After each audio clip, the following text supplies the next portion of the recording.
সিরাতুন নবী সাল্লাল্লাহু আলাইহি ওয়াসাল্লাম সম্পর্কে রাজধানীতে আলোচনা সভা ও প্রদর্শনী অনুষ্ঠিত হয়েছে।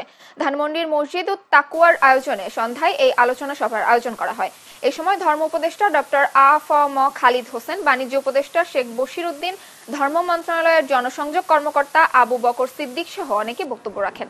তারা বলেন, মহানবী সাল্লাল্লাহু আলাইহি ওয়াসাল্লামের জীবনাদর্শ মেনে চললে শান্তিপূর্ণ এবং সুসংহত বাংলাদেশ বিনির্মাণ করা সময়ের ব্যাপার মাত্র। অনুষ্ঠান শেষে মহানবী সাল্লাল্লাহু আলাইহি ওয়াসাল্লামের জীবনযাপনের উপর প্রদর্শনী ঘুরে দেখেন উপদেষ্টারা। বাংলাদেশের ইতিহাসে এটাই সর্বপ্রথম। আমরা 54 বছরের ইতিহাসে এরকম একটা প্রদর্শনী, যেটা দেখলেই আমাদের নবী যুগের কথা মনে পড়ে।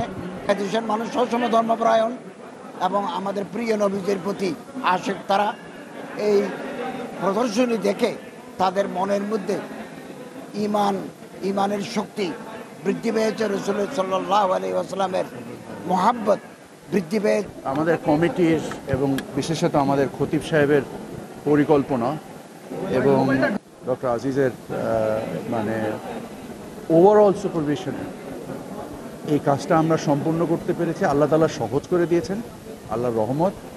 মানুষের কাছে এই জিনিসটা যে আমরা পৌঁছাতে পেরেছি আমাদের এই ক্ষুদ্র প্রচেষ্টার মাধ্যমে।